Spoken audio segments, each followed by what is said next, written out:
Hey there, and welcome to another edition of Sky High History. I'm Chris, the drone geek of Lancaster, and today we're taking a trip to Ephrata, Pennsylvania, where a historic home for hermits, say that 3 times fast, is nestled in along the town's main road. The Ephrata Cloister is on our list today, so sit back and enjoy this episode of Sky High History. The Ephrata Cloister was founded in 1732 by a gentleman named Johann Conrad Beisel. The community descended from the Schwarzenau Brethren movement of Alexander Mack of Schwarzenau, Germany.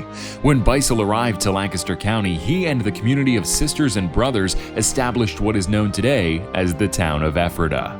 About 20 years later, in the 1750s, there were approximately 80 Covenant sisters and monastery brothers living in the community, housed by surprisingly large and well-built log, stone, and timbered buildings. Each of the members wore a white robe and followed a strict schedule focused around discipline to prepare themselves for life after death within the realm of heaven. The members of this order were totally celibate and slept on wood benches and used wood blocks for pillows as well. Each of them worked within the community doing jobs such as carpentry, clothing production, farming, milling, and papermaking. Despite getting very little sleep to begin with, members of the cloister would take a 2-hour break from sleeping each night to watch for the coming of Jesus Christ. They ate just one small meal a day and were totally vegetarian, with the exception of the celebration of communion, where lamb was served. After Beisel's death in 1768, the community saw a sharp decline in membership. During the Revolutionary War, Ephrata, including the cloister, was used as a hospital for around 260 American soldiers, a handful of whom were buried in the Mount Zion Cemetery overlooking the area. The last celibate member of the community died in 1813, and the remaining members were incorporated into the German Seventh-day Baptist Church a year later.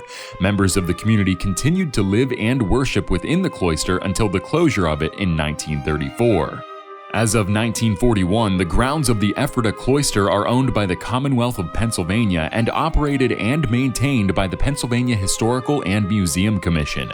The last surviving resident of the Ephrata Cloister, Marie Cackle Bucher, died on July 27, 2008 at the age of 98.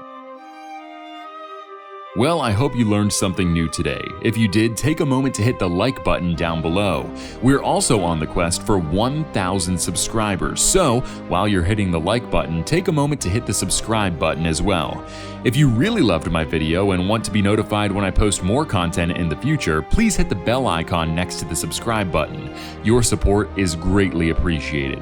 Just one more reminder to hit that subscribe button before you leave this page.